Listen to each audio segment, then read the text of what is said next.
Arguably, the hardest thing about learning a language is committing the time and energy every single day to it. So to help, in this video, I'll be sharing my 5 top go-to ways that I have made language learning for myself easy, enabling me to learn French to an upper intermediate level and also consistently improve my German starting as a beginner. So imagine if your language learning routine was as easy as just grabbing a healthy, ready prepped meal from the fridge. You might be asking, wait, what? Let's say you want to eat healthier, but every single time you're hungry, you have to first decide what to eat, and then you have to make it, and then you have to clean up afterwards. Now imagine if you had ready prepped meals in your fridge ready to go. Which is going to be easier to stick to your goal? In the exact same way, I found that by removing those barrier to entries, this makes me actually more likely to study in the first place. So I started by looking at those activities that I was doing every single day anyway, and one that really jumped out to me was checking my personal emails, which I do so many times per day. But at some point I subscribed to a daily French newsletter, and so every day when I was opening up my emails, just like having those pre-ready meals waiting for me in the fridge, I would have a French lesson delivered right in front of my face, just sitting there. That's one less decision that I have to make.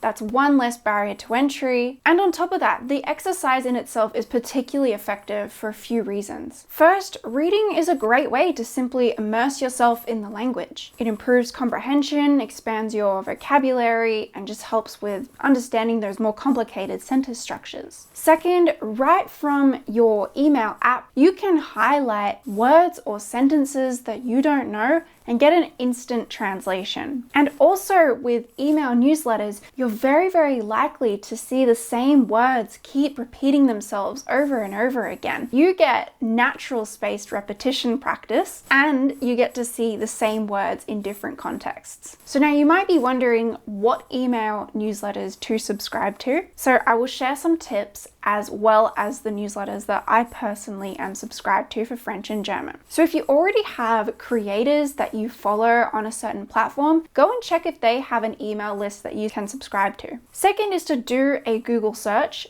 in your target language. So search for an interest or a topic of yours, and then followed by subscribe, email, newsletter. You're not gonna like all of them, so feel free to unsubscribe to the ones that you just really don't like the format of, and just stick to the ones that are actually gonna be effective to you. This isn't a quantity over quality type thing. This is just whatever's going to be most effective for you. For beginners, there might be some that are tailored to kids especially, but also German teachers themselves. YouTubers or teachers that are teaching their language tend to use much simplified and clearer words and sentence structures so that people of even beginner levels can understand. And lastly, news websites always have email subscriptions available to you pretty much every single day. So now for the email newsletters that I'm personally subscribed to. For French, the most effective one has been Hugo Decrypte. So he is a YouTuber and he basically recaps the news, and he also sends out a email summary. I love it because it's just on the one page. You don't have to go click out anywhere, and you can read everything within the app. I recommend this for upper intermediate or advanced learners, or intermediates if you want a bit of a challenge. This has helped elevate my vocabulary a lot, and if you can get into the habit of reading this every day,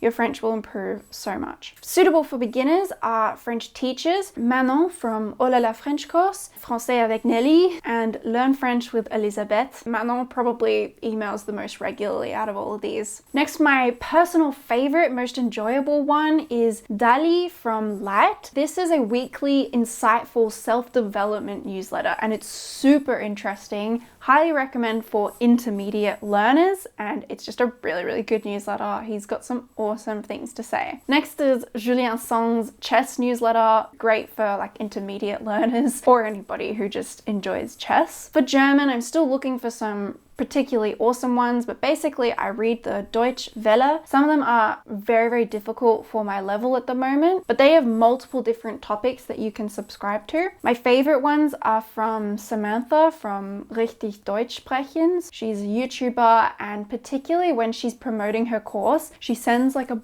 bunch of emails, and it's super good for my German comprehension and reading practice. Now, my absolute favorite one, which I only discovered recently, is Dein Sprachcoach Maria, another YouTuber, but she just sends so many emails, and this could just be because I've only just subscribed to her email list, and now I'm just getting one every single day, basically. But they're really long, lengthy, actual helpful emails, and I love these so much. Next is Internet ABC. This is a kids newsletter I subscribe to. It's a weekly newsletter, and it just sends me some articles which are pretty basic. Another one I can recommend is Copywriting newsletter. I recommend this for more like intermediate to advanced learners. It's quite difficult for me, it's very challenging, and this gets sent out pretty frequently as well. So the second thing that I do every single day, because it's so much fun, is that I watch or I listen to a YouTube video in my target language. And I'll share a really cool tip, especially if you watch videos on mobile, which you may not already know about. You have to find and subscribe to a bunch of channels that you like. Every day I go through new videos that have come up and I add them to my watch later so that I always have a go-to place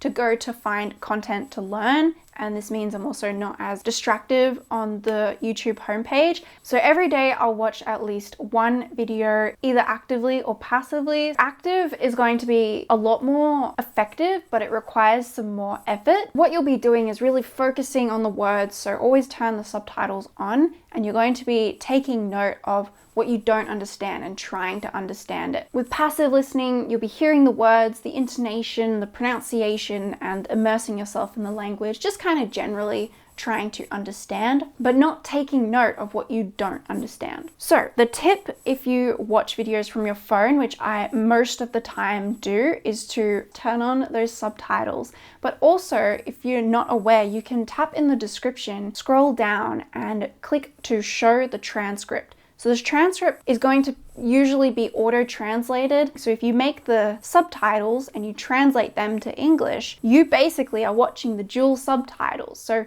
you can watch along the German and see if you don't understand something, you can glance up and see the English translation, and that's such a cool way to learn. Or if you have YouTube Premium, you can minimize the YouTube window, open up notes, and actively be writing notes, taking sentences, or engaging with the content that way. If watching on my laptop, I will use the Language Reactor Chrome extension and I can have dual subtitles. Next, another super easy go-to language learning activity, which is particularly useful when you're doing something else, like maybe you're cooking or you're driving or cleaning, is to listen to an audiobook. Have a go-to audiobook. This can also work with podcasts. So I've been listening to this book. I happened to pick it up at a book fair and it was amazing because I got it for like $3. But I also did get the audiobook because that way I can listen to it on repeat. It's by Ollie Richards. I'll leave a link in the description to it if you're interested. He also has them in French and like a whole bunch of languages. But Ollie explicitly recommends that you read the chapter a number of times. And it's okay if you don't understand everything, because if you listen to things on repeat, you are almost always going to pick up on something that you didn't notice the first time. The audiobooks do come with an accompanying